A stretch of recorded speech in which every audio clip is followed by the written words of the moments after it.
And finally, I would write to the representatives of the journal like, hey, what's the holdup? I haven't seen the proofs. I haven't seen, because normally you have to go over the proofs and the layout. They're not sending me anything. And then finally, I wrote them an email and I said, I suspect scientific misconduct, and I will go public unless I get an answer.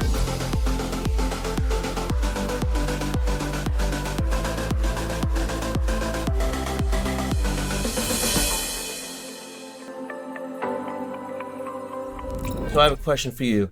10 years ago, would you ever foresee that you might be one of the most controversial people in America, if not the world? I could never have imagined being in this position. I mean, when I think about my life before COVID, if there was something wrong with me, it was a little bit of a workaholic. I mean, I worked immense. Like my specialty, which is critical care, it's one of the most hours worked specialties out there. You work in a hospital? In a hospital, yeah. You have to be in a hospital for ICU, right? So we worked immense amount of hours, and I really liked what I did, but I also taught. So I did research with fellows and residents. I taught them and students, and so I was always writing and teaching. And then I helped pioneer a subgenre of my specialty, which was critical care ultrasound.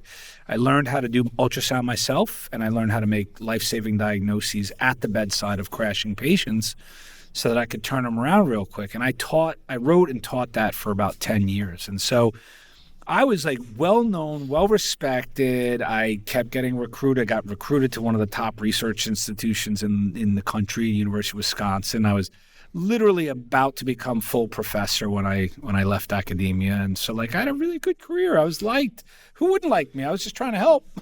You're not controversial. No, not controversial at all. So actually maybe started to get into a little of that before COVID because I became really interested and a really aggressive proponent of high-dose IV vitamin C in septic shock, which just literally turns people in septic shock around. If you give it to them early enough, you can save lives like you have no idea. And that I started to run into little controversy there, but that was old school. It wasn't controversy. It was just old school differences of opinion, right? So my colleagues who were a little bit more staunch and a little bit more rigid, just they need the rigorous, large, double-blind, randomized controlled trial.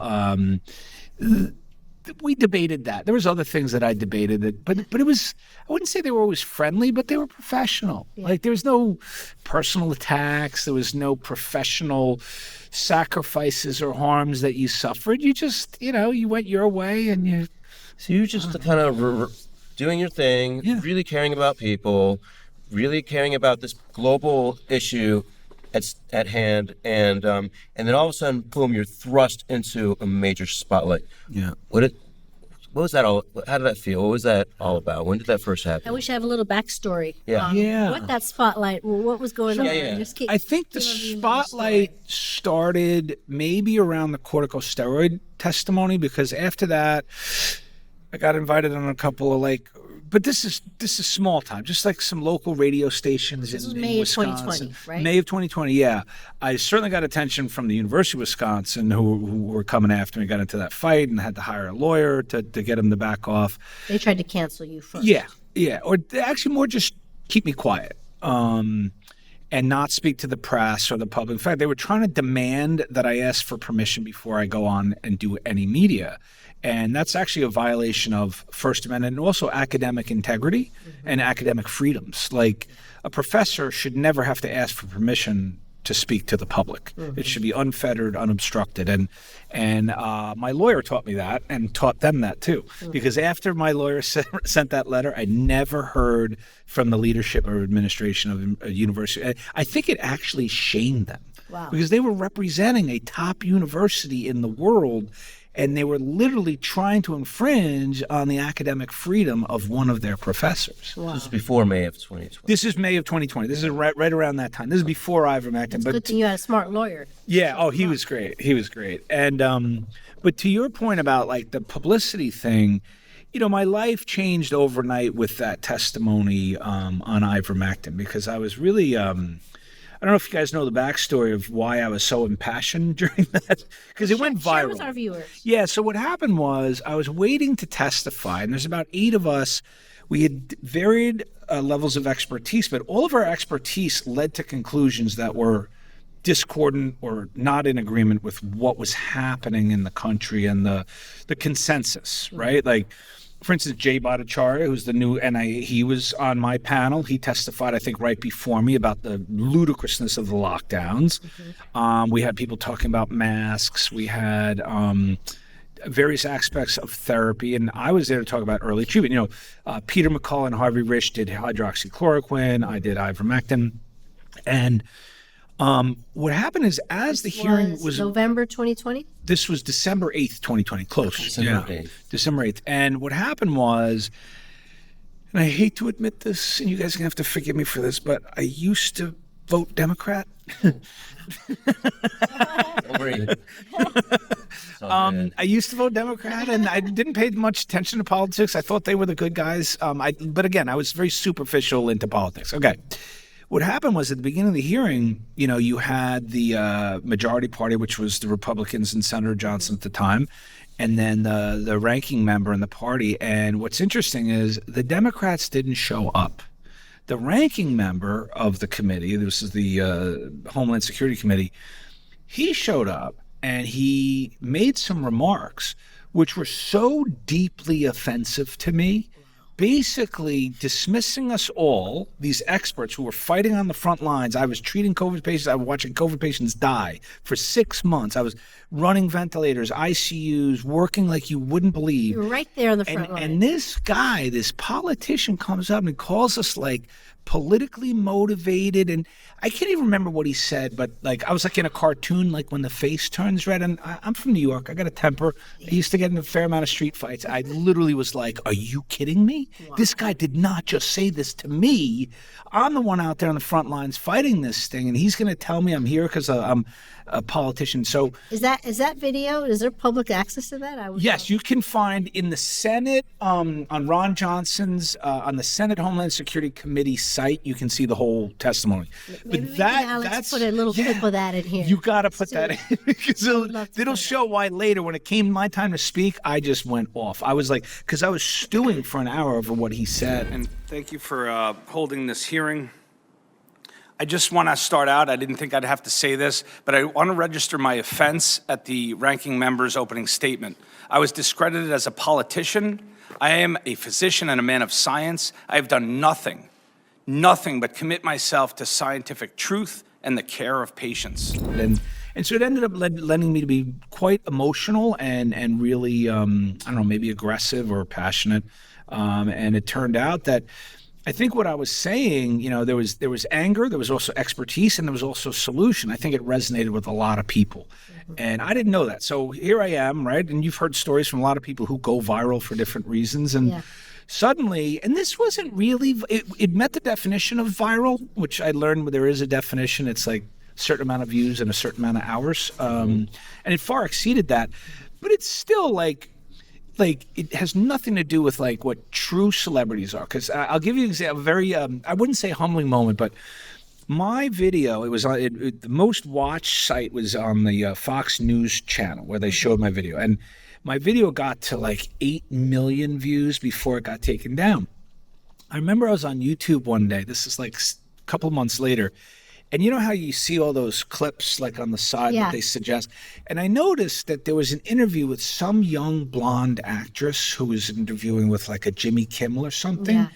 And I noticed that little interview on Jimmy Kimmel's show was like 15 million views for an actress I didn't even know the name of. Yeah. And I was like, I was trying to put that into context. Like some actress on a late night show gets 15 million. Here I am trying to bring in the solution to the pandemic, and I got like 8 million. So it's not the same, you know.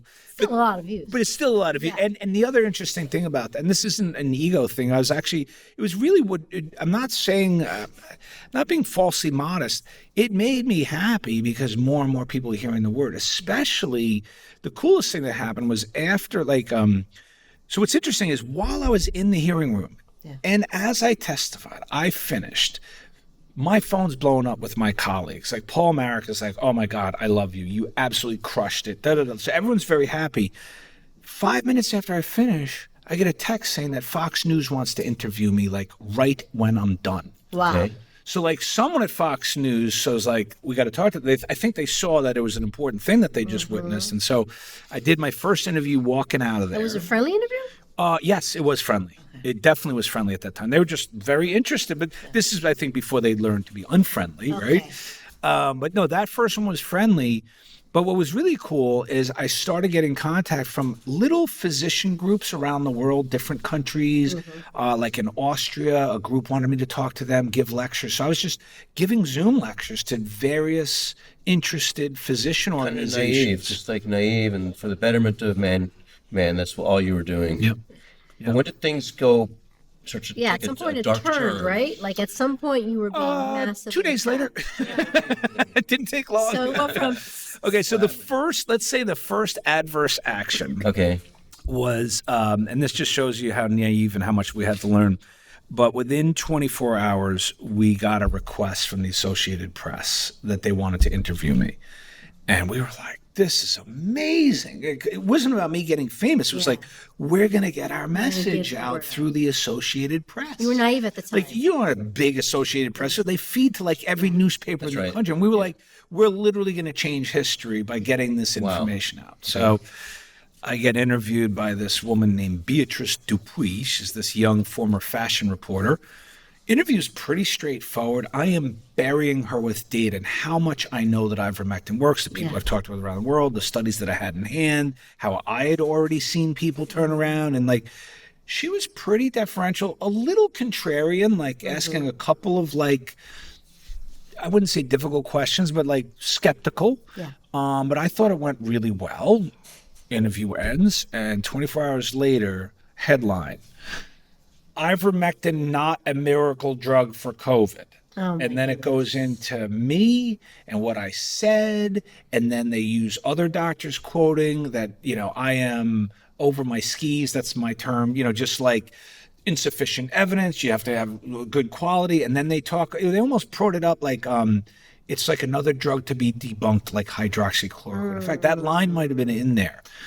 And me and my colleagues were so disturbed by what that interview led to in terms of an article that we filed an ethics complaint with the Associated Press. Wow. And I got to tell you, it got their attention. And you know how we know that is because during our discussions with various leadership at the Associated Press, they did a mistaken reply all. So like the president or the CEO, I can't remember who it was, the CEO of Associated Press replied all to the colleagues. So the head of ethics and then like the president. And all he said was one line. He said, just buy some time with these guys. Wow. So you could tell they were a little uncomfortable that we were starting to make noise with an ethics complaint. And then like within 5 days, they came back they reviewed the case and everything, and they found no ethical concerns. With their reporting? None. They never do. None. No. That what she said was true. It's not a miracle drug. Okay, yes, of course it's not a miracle drug. No miracle drug. Yeah. I don't even know what the definition of a miracle drug is. Even though it did win the Nobel Prize. There you go. But we won't call that a miracle. But to your question, so that was the first thing, right? Is that, and that was our first I want to go to sobering awakening. how you felt. Like, I want to go to the feelings of it because, I was in a similar situation, and I want to hear, like, how did it hit you? I mean, you're an esteemed doctor that people would study under you. You were innovative, you were creative, and you just want to help humanity. What did it feel like when you read? I got to say this though, that article was somewhat personal, but it wasn't as mean or as judgmental as what would come later. So it was, I didn't feel personally hurt as much as severely disappointed that this opportunity had been missed to get really important information out to not only the country, but world. Because what I've also learned in COVID is the way the U.S. goes, a lot of the world follows, especially the FDA and the NIH. Like all of the Philippines, a lot of the South American countries, they follow what the FDA does. And so tell us about the articles that hit your soul. So I'll tell you, jarred. I'll tell you the time when I really was I almost couldn't sleep. What happened next? So the next adverse action against me was my review paper. So I had finished my review paper a few weeks before the testimony, found a journal right around the time of my testimony, and I submitted it for peer review and publication. My editor, it was a special issue of an important journal, and the editor of the special issue was Robert Malone, because he knew that it was really important to get information around repurposed drugs. So he proposed this issue on the use of repurposed drugs against COVID. So there were numbers of other papers on repurposed drugs. Mine was on Ivermectin. I submitted it, went through 3 rounds of peer review with top scientists that Robert knew from NIH, CDC, and or NIH and FDA. And I finally passed peer review and was accepted for publication. And what happened next is that it was an online journal. I paid for the open access, right? So you don't have to pay for anybody could have gone to the website, downloaded it. Mm-hmm. But they wouldn't publish it. And so day after day, week after week went by. And this is in the winter of 21. This is like late January, early February of 2021, which is, if you look at all the curves and deaths, that was the peak of all the dying. And they weren't publishing it. And finally, I would write to the representatives of the journal like, hey, what's the holdup? I haven't seen the proofs. I haven't seen, because normally you have to go over the proofs and the layout. They're not sending me anything. And then finally, I wrote them an email and I said, I suspect scientific misconduct, and I will go public unless I get an answer. Wow. So you were censored. This was your first experience. This is my first censoring experience. Yeah. Wow. So when I wrote that, within a day, Robert got a call from the chief editor of all the journals that this journal was part of the family of. And basically what this guy explained to Robert is that they weren't going to publish the paper for a number of reasons. Number one, they hired an anonymous third-party reviewer who claimed that my conclusions were not supported by my data. This is after I passed peer review by senior scientists in government. They get some anonymous guy saying that the paper is not supported by the data. And then they also said that they don't want to work with me because of my behavior. And that's actually what crushed me, because of this threatening email that I had sent to the journal, which is, now I look back and I almost laugh that I felt bad, but I really felt that my personal behavior, by like criticizing, kind of attacking the journal, had led to deaths, because that is part of the reason why they retracted my paper from publication. I thought I played a personal role. My behavior somehow brought about what happened, and it devastated me. I think devastated me. Wait, so I didn't understand that. So basically you're saying that you thought the reason they didn't write about the paper was because you threatened them. Well, no, actually, no, I could be more clear. What happened was, normally when if anyone has a problem with what you're writing, what you're trying to argue, you revise it. So they give you corrections and then you do revisions. And so I pleaded, I was like, what do you mean retracted? Yeah. I just went through peer review. If your reviewer has an issue with something I wrote or something I interpreted, point out the I'm issue. happy to do revisions. Yeah. And I offered to do, and I offered even to mute my conclusions. Because remember, my conclusion of that paper in the original peer-reviewed and accepted was that we recommend the systematic deployment of ivermectin in the prevention and treatment of COVID worldwide. Mm-hmm. Pretty big conclusion. Yes. And I was willing to soften. I mean, I knew I was playing a game, and I knew I was up against forces that didn't want me to say that. Yeah. So I was trying to get something in. But when the answer was that, no, we're not going to work with him because of his behavior. I mean, I'm paraphrasing what it said, but it was really a personal, they didn't like how I had behaved, and so they weren't going to go through a revision process. That bothered me at the time. Now I laugh that I thought that. They were never going to publish it no matter what.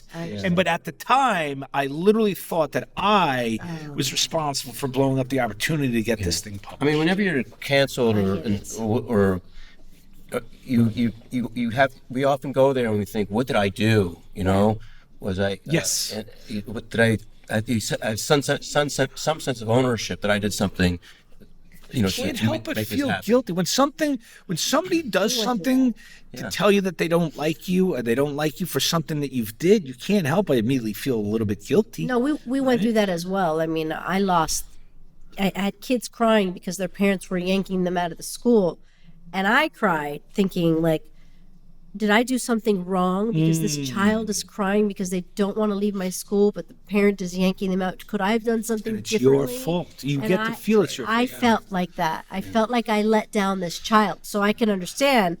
But now I understand it was all an entire propaganda machine after me, which is what you figured out as well. Right? But that was really, those first few days, I remember feeling terrible.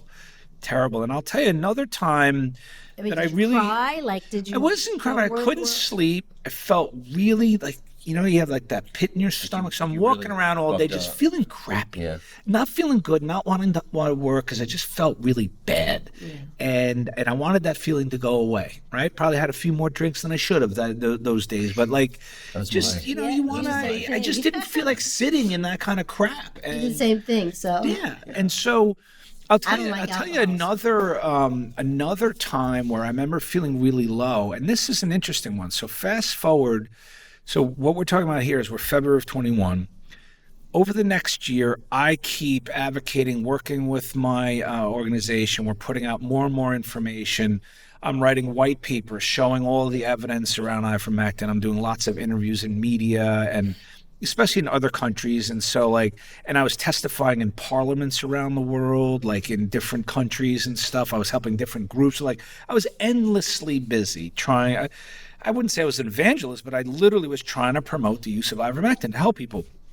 And then come to November of 2021, I'm in my third job in COVID, right? So my first job at the university, I resigned because I was morally and ethically objecting to how they were responding to COVID. This supportive care only nonsense I refused to watch. I was watching people die on ventilators that were never improving. They were just slowly deteriorating to death, and they weren't treating. I said, I'm out. My second job, I lost the day after my ivermectin testimony, and that's an interesting, somewhat funny in hindsight reason why I lost. But when I gave the testimony, the chevron at the bottom, or whatever, is that what you call it? Like the little thing at the bottom of the screen? Or I think it's a chevron. A ticker? Yeah, whatever the banner thing is. what's it called, Alex? Chiron, that's it, Chiron. So the Chiron or the banner at the bottom of the screen said the institution I worked for at the time, which was in Milwaukee. And so basically the institution I worked for, they were like, what the hell? You just went in front of the country and started talking about ivermectin and made it sound like you were a spokesman for our institution. I never said I was a spokesman for that. In fact, in my speech, I talked about how I was representing my nonprofit, but it didn't say my nonprofit at the bottom. It said my institution. Okay. And so they flipped because the next day, in the next few days, their phones were ringing off the hook. Everyone in the country wanted to see Dr. Kory or get ivermectin. So they were calling Milwaukee. And so the leadership there were so pissed. And I'm sure they're controlled by the government because they're getting a lot of government funding, and you jeopardize that. I'm sure it's all the above. And so what they told me, they called me like a day and a half later. They said, we need to meet. Do not talk to the press. And until we meet, we're meeting tonight, your boss, and then the chief medical officer and someone else were going to meet with me.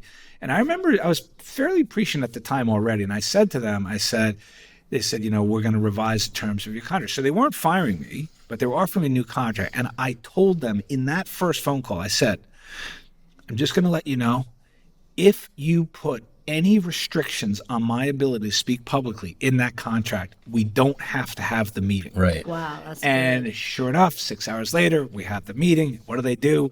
While we're meeting, they email me the contract. And so they asked me to open it up on my computer, open it up. There's literally like 6 restrictions to me being able to speak publicly. And I said, I told you, we don't really need to meet. It was a pretty short meeting. And so I lost my second job there. But So they canceled you. They canceled me. Yeah. And again, was that out of self-preservation that I was a loudmouth and they didn't want a loudmouth doctor? I think there is some of that. I think they had their own reasons to not Were wanting. you a behind the loudmouth, scenes. or were you just Yeah. you were stating the other side, which everybody should hear both sides so Gave they a can make a professional decision. opinion that somehow they perceived it was going to be attached to their institution that they didn't necessarily believe in. They didn't do the research. They didn't know that ivermectin was. Board of trustees might be composed of some some people that are influenced by outside parties. It's also the Midwest. Wisconsin is not known for its swashbuckling, cowboy risk-taking culture. I mean, these are rule followers. They drive 20 miles an hour in a 20 mile an hour speed limit. And I'm like a loud New Yorker. So there's some other aspects there too. But the point of what I want to say is the other time that I actually didn't feel that terrible I actually felt bad for my boss because I liked him and he spent a long time recruiting me. And I know he was disappointed in me. And I feel like he probably got some crap for hiring me and not knowing that I was going to testify in the Senate. So I kind of felt bad just on a personal level with him. But what happened was my next job, I was out of the ICU for a few months just doing my nonprofit work. And then I missed being a doctor. I wanted to go back to bedside. So then I became an independent contractor and I worked in South Carolina in Greenville for a few months running ICUs there. And then I went back to central Wisconsin. And I was really happy at that last job. I was making really good money because as a contractor, you make good money. And I loved my partners. They were so happy to have me join them because they knew my work prior to COVID. They owned my book, like my ultrasound textbook. So they knew they were getting like this master ultrasound expert and a COVID expert. You were famous before you were infamous. So I came, I taught them my protocols, how I was teaching, and like we were getting along great. The nurses loved me. But what happened was, the chief medical officer was sending my partners emails, basically telling them to get rid of Kory. And he would send articles like hit job articles, and about fringe, quack, radical, whatever, anti-vaxxer. And then he was just saying, get rid of Kory. And they said, if Kory goes, we go. And it was very hard to recruit there. So they were protecting me. They protected me for 6 months until one day, I got home after a long weekend and I woke up. I was supposed to go back into work. It was like a Monday or Tuesday. And the chief of the ICU, the guy who had hired me, he just called me up and he said, hey, Pierre, we don't need you anymore, man. And I was like, what? He's like, I'm really sorry. He's like, we don't need you anymore. And then he told me why. Apparently, this is what's called it's called a sham peer review. That's the term in medicine. When they want to get rid of a doctor, they make up stuff about the doctor, put it in the record, and then get rid of the doctor. Now, they didn't have to fire me. I was a contractor, right? So it was literally a phone call. We don't need you anymore. That's how it ended. Normally, when you're employed and on staff, it's a much more arduous. Like, that's what happened to Paul Marek. They ran the sham peer review of a sham peer review because Paul had been there for 30 years, never had one patient complaint. They devised 9 different complaints on him, put him before what I will call a tribunal, and they took his privileges and his career ended. So his was psychologically so damaging what happened to Paul. For me, it was a phone call, but I was really upset because I liked that job and I was doing a good job at that job. And he told me what the complaint was, that I had apparently told somebody in the ER to not get vaccinated. And what was interesting is I hadn't been in, because remember, I'm ICU, I hadn't been in the emergency room for 2 weeks. I thought it was really interesting that they called me on that day to tell me about this event that I apparently done. The only time I could have been done 2 weeks prior. But you know what that firing was timed with? It was timed with the mandates. So they knew I wasn't vaccinated. So they were this is November of 21, and the CMO was calling me, hey, we have to prepare for holidays. We need contingency planning for the schedule. We want to know if you're getting vaccinated. I was like, let me think about it later. The only thing I had to think about whether I was going to do the fake card or just say no thank you, right? So there was no thinking about vaccination. Right. And I decided to get a fake card. And so he called me on a Wednesday and I said, I need some time to think about it. He's like, I'll call you tomorrow. I'm like, no, give me 2 days. Friday, he calls me and I said, I thought about it. I was like, no big deal, whatever. I'll just get vaccinated. And we hung up the phone. That's Friday. And when do I get fired? Monday morning. You think they were related? They were thinking that I was gone over the mandate, but once I told them I was getting vaccinated, they fired me. But here's the point to that story, though. I got to tell you, it was weird. Wow. At that point, I was pretty wise. I'd learned a lot about the world. I understood somewhat what I was up against. I knew what these people were capable of. When I say these people way beyond these, the CMO of this hospital. Way beyond. But it didn't take away the feeling of feeling really bad. I felt like a really bad doctor. I'd never been fired before. I just got fired. You know what it feels like to get fired? Even though when you know that it's unjust and illegitimate, I remember just feeling bad. I just felt bad. I felt icky. I felt like I could have and should have. And then I was thinking about it because I probably said something to someone in the depths of the ER, like, yeah, I wouldn't get vaccinated either. I'm sure I said something like this. So I was thinking, like, is that what I got fired? But then I knew it wasn't that, because I remember I reviewed the timing and everything. But to answer your question, David, like that actually, getting fired like that really bothered me. Getting my paper retracted really emotionally bothered me. I got to tell you, I got pretty used to the media hit jobs. Those almost became funny because they were so predictable. New Yorkers yeah, exactly. Skin, I think, than the rest of us. Yeah, the media hit jobs, a fringe quack, and they, and they would use pictures of me like really angry or like what. It's just like whatever. Memes. You probably had some funny memes. Yeah. But when they called to say you're fired, were you like? It hits your ego a little bit as well, right? That's the thing. It did make me feel bad. I felt less than, that I wasn't good enough, that like, why would they fire, we all have a high opinion of it. Like, why would they fire such a good guy? And I mean, I'm just trying to make a joke there, but like, it didn't compute and I didn't like it. And it led to a really bad, conclusion. But I got to tell you one other thing that my friend, the chief of the ICU, told me in that conversation is right before we hung up, he said, "Hey, Pierre," he said, "listen, man, the way I see all this is like, this is a war and you're a casualty." That's how and I said, "You know what? I appreciate that, Chris." And I remember saying this to him because I really wanted my job. I liked that job. I remember saying that. I was like, "Hey, Chris, if things ever calm down again and we're out of this nonsense," I was like, "if you ever wanted me to come back and work, I would." He said, "I'll definitely call you." Now, I don't know if he was just saying that. Sure, I'll call you, Pierre. Like if he was like winking on the other line. But I'd like to believe that he was sincere, because he's the one who volunteered that statement. He said, "This is a war and you're a casualty." And November 21. It was a war, though. November of 21. Yeah, it was a war. And did you get depressed? Did it take you a while to come out of it? Like that's a really good question, because it actually only lasted 2 or 3 days. I remember 3 days later, I think I had kind of right-sized it in my perception. And I think I probably spent a few days ruminating, and maybe out of self-preservation, I came to the conclusion that I actually was a good guy and I didn't do anything wrong and I'm just fine. So. And what got you out? Was it praying, God, your wife? I can't. What pulled you out? Probably, I would say the support of my newfound friends and colleagues and my family. I think they understood. My parents understood. My ex-wife understood at the time. But did you lose friends and family along the way as these things were unfolding?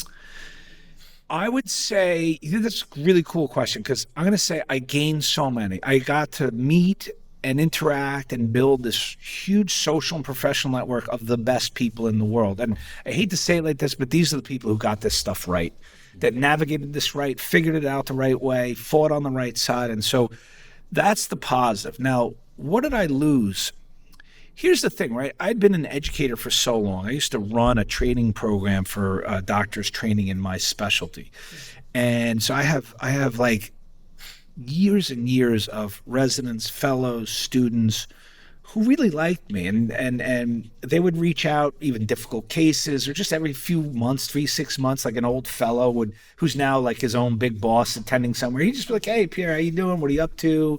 Or they'll send me like a cool ultrasound clip. Like we had like this kind of, collegial relationship. And I'll answer your question there by saying my phone got real quiet with the old guys. Like most of my old colleagues, with a couple of exceptions, like there's this one fellow, Ravi Nalamatu, who's actually in Florida. I'm going to call him out by name because he was just so lovely, because he's a special guy. He was a psychiatry resident doing a rotation in internal medicine, and I was his resident. After working with me for a month, he switched into internal medicine. Oh. Then when I became a fellow in pulmonary critical care, he did a rotation with me, and then he went into pulmonary critical care. So he's like literally the definition of like my protege. That's awesome. And he never wavered. He would like throughout the pandemic, he'd be like, "Keep going, man, you're on it," and then he would give me little information of what he was saying. And so there was a couple of exceptions. But most went quiet, especially my former like close colleagues that I ran ICUs and ran departments with.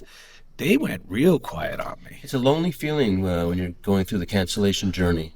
Yeah. Right? What about kids? Did you have kids? Yeah, I have 3 daughters with my ex-wife, and they were, oh boy, they were mostly supportive. I think they trusted their father. I think they very quickly understood that their father was in a unique situation and was really just putting out his expertise and study. And one daughter, I think, took a little time. She, and you're gonna understand and empathize with this, because she went to a private school, and this was, I think, August of 21. What were their ages? At the time, or right now, they're 20, 18, and 13. So this is in 21, it'd be 3 years ago. So she was probably 17. But at her private school, they announced in August, before school started, that any unvaccinated kid would have to wear a mask all day. And again, I don't want to go into my daughters too much, but 2 of them had catastrophic cases of pandas, and they're immunosuppressed. They have immunodeficiencies, and they already have a vaccine-associated disease. There was no way in hell I would ever let them get vaccinated.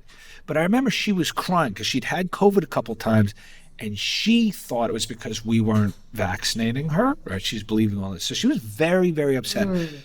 But I would say that didn't last long. I think over time she realized how bad the vaccines were and what they were doing. And since then, my kids, and especially since the publication of my book. But at the time, though, when she's upset, because we have 2 young girls and they can get very emotional. Yeah. How are you taking it that your daughter was like mad at you because she thought? Good cop, bad cop. I removed myself from my ex-wife did the primary reassurances. I just she was blaming it on me, and but the funny thing is my ex-wife was in full agreement that we wouldn't vaccinate. And I think I just gave her space. I wasn't going to try to convince her. I wasn't going to have a data argument with her. I did try that. I tried to send her some data as to why I really didn't want to. I was using VAERS at the time. Now I could probably put, a stack of data 17 feet high. But at the time I had done a VAERS analysis that was so troubling of young kids dying, hours, day after the vaccine and stuff. But I just gave her time, and she came around. But now I think my kids really appreciate me, and I think they understand how important I am. Each one of my kids have been told by friends or parents of their friends how much they respect their father. My daughter's a freshman at University of Colorado in Boulder, and so her and her friends are looking for an apartment for next year, and they're with some broker realty company. And so she's going to look at apartments, and the realtor who is taking my daughter to see these apartments says to her, you related to Dr. Pierre Kory? Because she saw that her name was awesome. Kory is a very rare name. And so my daughter's like, yeah, that's my father. And the broker freaks out. She's like, no way. That's awesome. I followed him since the beginning. He helped me so much, and the information. I really appreciate it. And she just was heaping praise on me to my daughter, and that's really cool. Proud moment, right? When your teenage daughter is like, wow, my dad must be pretty cool. Yeah. It's fun. It's funny because now we get that a lot, in the heat of it. Oh, now you do, yeah. Now we do, but in the heat of it, you feel like the world is coming at you. And now it's funny when people go to Center Wellness, they're like, I couldn't believe you opened a wellness center. I've been following you since the school. And you know what, though? Just give me one more anecdote. You guys may want to use this instead because it's even better. So actually, the best anecdote in this regard with my kids was actually 2 years ago.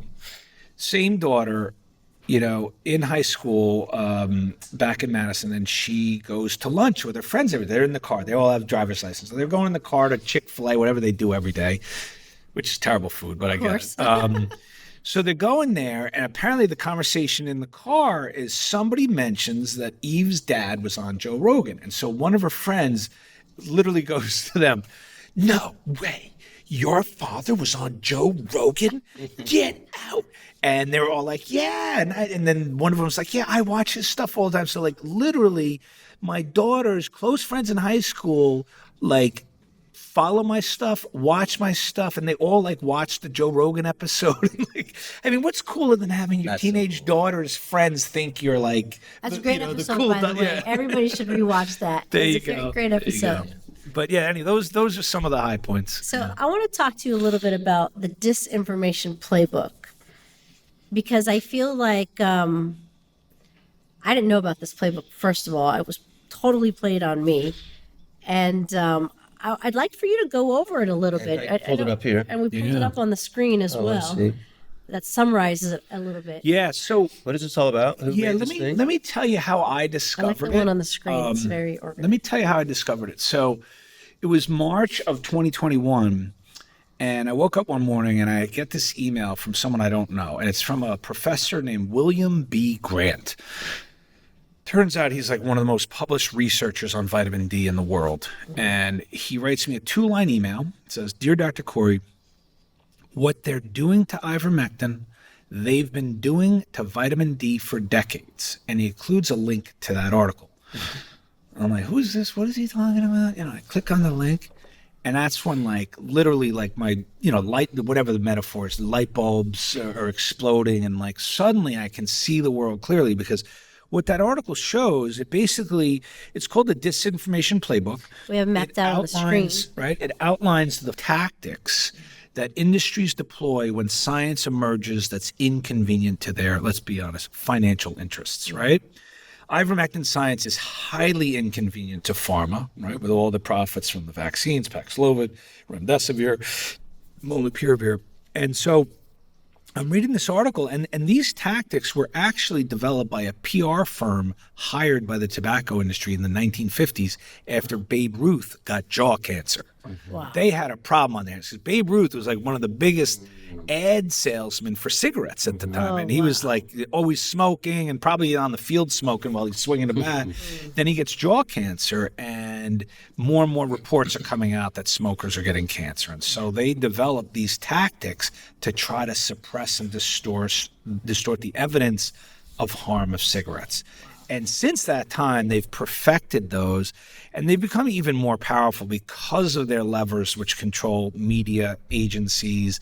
And then they weren't always in control of the media. No. Because at some point, they weren't allowed to market. You're right. No, you had independent media, right? And you couldn't advertise cigarettes on TV, right? So they didn't have as much control over television stations, whereas pharma runs almost all major media because it's the single biggest source of advertising revenue. So, and that's new too. That is new. Yeah. So you can see how disinformation, their ability to do disinformation campaigns has gotten even more. So anyway, I read the article and I was just shocked because I had just flooded with examples coming to my mind of each tactic, right? And so we got fake the science. The fake is that is the most powerful. That is the foundation of everything they do.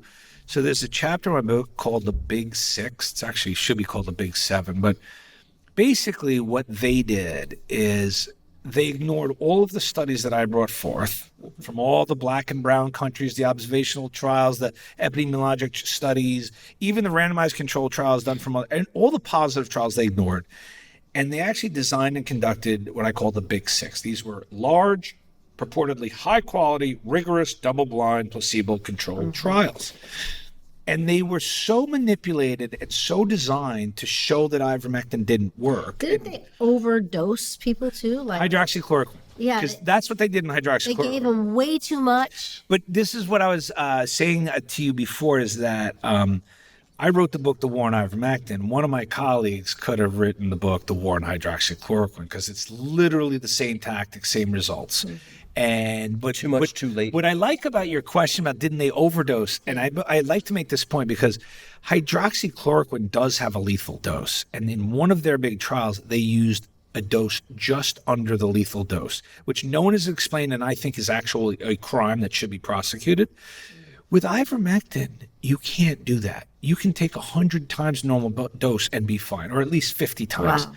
So what they did with ivermectin is the opposite. They gave as low a dose for as short a time as well. So these tactics that they did in these trials are so brazen. But here's the thing. They would manipulate and conduct these trials, show that ivermectin didn't work, publish it in the highest impact medical journal in the world, and then it would launch a media frenzy across all the newspapers and TVs, not only in the country, but, Ivermectin found ineffective in COVID, latest high-quality, rigorous trial says, and you see it plastered everywhere. Yeah. And I would wake up on those mornings, and I'd be like, it was like a PR nightmare. Yeah. And then I would get attacked in the media and all that, because for saying for so long that it worked, but yet this beautifully done, rigorous study from the heights of academia found that stupid Dr. Kory, it doesn't work. So not only to make me look like a fool. And they won't talk about all the previous studies. They won't never mention they ignore the positives. Ivermectin won a Nobel Prize. They won't say any of this. No, so but that's the fake. That's the fake. And then the blitz is what we've actually, remember, this is your guys' show. This is kind of the topic, right? So the blitz is where they harass scientists, right? And they've been doing this for a long time. So some of the great case examples, like in that article, is the one of Dr. Bennet Omalu, who first described chronic traumatic encephalopathy, which is the microhemorrhages that befall the NFL football players. There's a movie about it, right? Will Smith plays Omalu in that movie. I think it's called Concussion. It's a major motion picture, but it talks about the persecution that Omalu went under via the NFL for talking about this brain disease that happens for getting your head hit too hard on that, right? By the way, the NFL is a $9 billion industry. Pharmaceutical industry is $1 trillion. Wow. So when you do something to piss off pharma, you're up against a pretty formidable foe. Although the NFL was not kind to Omalu. But here's the other thing is that, remember the Vioxx scandal? Yeah. There's a really interesting article that when doctors were starting to know how toxic Vioxx were and starting to speak publicly about it, Merck created a hit list of doctors who were talking smack about Vioxx, right? And so they were targeting doctors, trying to discredit them and ruin their reputations so that no one would listen. And shame them in front of everyone to show the others to not speak out. Yeah, and I have these lectures. I have this one slide where I try to give examples of the blitz, and all I do is I show the faces of me and the 5 people that formed the FLCCC and what happened to us. So in terms of me, I've lost 3 jobs. I had 11 complaints to the medical board, which luckily I survived and I still have my license.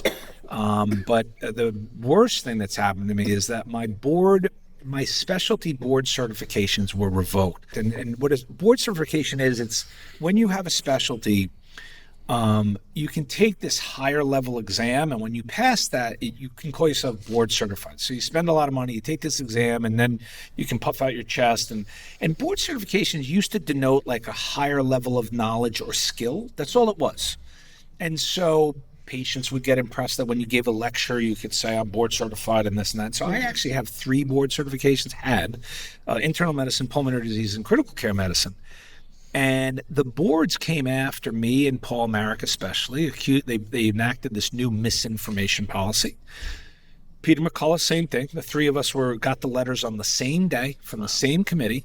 And we fought for a year and a half. We defended every public statement we had made with reams of data. Like, I think at one point, one of my reports was 67 pages with like 270 references. Wow. Didn't matter. They just rebutted, saying that you say the vaccines are dangerous. The WHO says they're safe. This is the level of defense that I was getting. Like, oh, you guys are citing the WHO saying they're safe and effective, but no granular data, no data to rebut the data but you got the fix is in. Yeah. But ultimately, about I can't remember when it was. It's sometime in the last 3 or 4 months. They came to their final decision and they revoked my specialty board certification. So I'm no longer board certified. Now, if I was still in the medical system with a career, my career would end, because although it used to be a badge of distinction, they weaponized board certifications to the point where, like, now to get on staff at a major institution, you have to be board certified. To be on an insurance panel, you have to be board certified. So what's lucky for me is... So they were trying to... Yeah, they were trying to get me gone. But here's the thing. It doesn't actually have any material implications for my career now, because I'm in private practice and I'm fee-based. So that's one other reason why I can't take insurance, is because I don't have board certifications. No insurance panel will pick me up. I can't get a job in the system, which is just fine with me, because I love my private practice. I love the autonomy. I love what I'm learning. I'm learning about all sorts of different therapies they don't teach you in medical school, which I find really helpful. And I find this to be one of the most stimulating and inspiring times of my life, my professional life, to be honest. But We're a little lucky in a way. Yeah, Yeah. I like that. I do feel like here's what I like to say is that the course and the journey in COVID was really difficult. I talked about some of the low points. Yeah. There were definitely some high points in support and praise. The fame and notoriety or the whatever, that's nice. It doesn't really give me dopamine rushes, to be honest. I don't really care about that stuff. But the journey was rough. But where I landed, I never would have landed here otherwise, and I'm so happy I'm here. I'm so happy I'm living the life I'm living now. It never would have happened otherwise. You're So free. You're more free. You can quickly go over these other sections. You get the diversion. So we did the blitz, we did the fake. The diversion is when they just basically inject doubt to anything you say. So if I'm out there talking about how ivermectin is, they will just plant articles citing people with pedigrees behind them who then talk differently about what they'll say, the safety hasn't been proven. The qualities that he's citing are small, underpowered, low quality, poorly designed, all sorts of fancy things. They just want to inject doubt into the reader that don't listen to Dr. Kory, right? So first they attack your credibility, which is like they've done that to Bobby Kennedy forever, right? Because if you can hit him as a man, whatever he says, you don't listen to because you already know he's uncredible, right? Yeah. So, but here, they just try to counter anything you say, and they plant these articles all over the place. And, let's remind ourselves what the definition of propaganda is, right? Because I think it's really important that we remember this. I think the best definition is it's a story or a message that gets you to think or act in a certain way. Just stories and messages, right? So when they put in like these anti-ivermectin newspaper pieces, they're just sending you a little story and a message that like, be careful, that's a horse dewormer. Only really weird fringe quack doctors think it works. And most of the authorities from the big institutions, they cite studies showing that it definitely doesn't work, right? So little stories and messages to get you to not use ivermectin, right? What's the screen? And the screen is where they buy alliances. So with professional societies, so that's just money, right? So the best example, we talked about in a prior conversation we talked about the horse dewormer PR campaign. That's where the FDA sent out their tweet, the CDC sent out a memo, the NIH went on television, they said, and then horse dewormer appeared everywhere in the media. But 2 days after the third action that they took, which was Fauci going on television, the American Medical Association, the American Pharmacy Association, the American Association of Hospital Pharmacists, the three of them put out a joint statement, publicized all through the media, where they said the AMA, APHA, AHA, call for the immediate cessation of prescribing of ivermectin for COVID in big block letters. So you had these three professional societies suddenly put out a public call for immediately telling everyone to stop prescribing. That's how desperate they were. Do you guys remember them doing that for fentanyl or oxycodone? No. They never did that for oxycodone, right? Because when I see that kind of bold block letter, like literally screaming all caps to stop, to the doctors to stop prescribing it, I was like, that must be a really dangerous drug that they're calling this a public health menace now, right? And so that would be an example of what was that? Screen. That was the screen, where they literally, and then the last one is when they go after officials. That I used to be collegial and friendly with the top WHO researcher on ivermectin in the world, a guy named Professor Andrew Hill from Liverpool. And when we first learned about each other, we were very collegial. We would share data with each other. And I knew what he was doing. He was collecting every randomized controlled trial in the world, and he's reporting the results to WHO. And without going to the whole long story, it's well detailed in my book, they got to Andy. And I talk about how, why, how I knew it. But he was a very, much more sober than I was, vocal advocate for ivermectin. When I say sober, just more, first of all, he's British. I'm a little emotive and expressive and a little loud, right? So he was a little bit more measured, but consistently highly supportive of Ivermectin in his public lectures. And then all of a sudden, he started singing a different tune. They got to him. And yeah, we have the evidence, and I detail it in my book. And we have him admitting on camera, and we actually released this video. We have him admitting on camera to one of my colleagues that his sponsors changed his paper. So tell us about your book. What's the name of the book, and how does one get it? The War on Ivermectin. Pretty much the only place to get it is Amazon, because none of the bookstores will pick it up, and so I can only.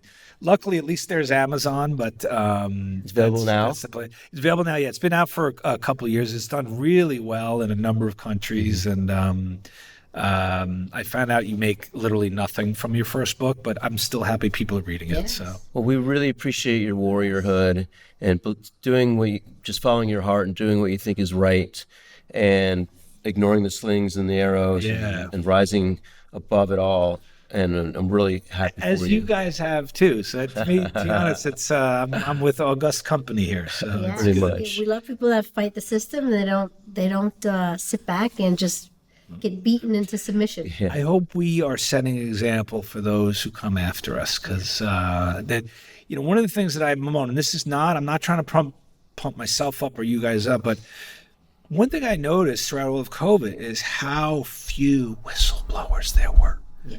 I mean, you think about all of those agents, all of the lies and the crap and the fraud and the stuff that they've covered up, and so few people came out and spoke open publicly. And those that did really got put through the ringer. And but it's funny, there's a study of whistleblowers that I came across. When they looked at a whole bunch of whistleblowers from different industries, they found that the vast majority of them suffered greatly for being a whistleblower. But when asked whether they would do it again, they almost all said yes. Yeah, I'd love to see that study. Yeah. Yeah, because it's an interesting you feel happier that you lived in integrity and you weren't silenced. I mean, I could totally see that. I'd love to. What's the name of it? Well, it was quoted. I don't actually have the study, but it was quoted by a man named Peter Gotche, who himself was canceled. He's probably the best. You guys should have him as a guest. He's really famous. I don't know him personally, but he's a very, very famous physician who actually started one of the top journals in the world, Cochrane Library, and was later forced out because he started to comment and fight against the pharmaceutical industry influence in that journal. And they sent him on his petard. But he gives this lecture where he actually reviewed this paper of whistleblowers and what happens to them. And many of them suffered greatly in terms of income, stature, reputation, profession. But like I said, the majority said they would do it again. And would you do it again? Of course. And the thing is, partly because of what you were just saying, David. I look where I landed. I'm so happy now. Yeah. Do I want to go through it again? No, but I would do it again. And not just because of where I landed. It's because I didn't have a choice. When you have that kind of mindset, like, I'm going to call BS when I see BS. And I knew that these were lies. I knew this was incorrect, and I wanted to correct it. And there's no way I'm not going to do that in the future. Sure. Yeah. Thank you again. Thank you. Really appreciate you. Thank you. Thank you. you. All right. It's great spending time with you. Definitely. Okay. Appreciate it. Thanks for having me, guys.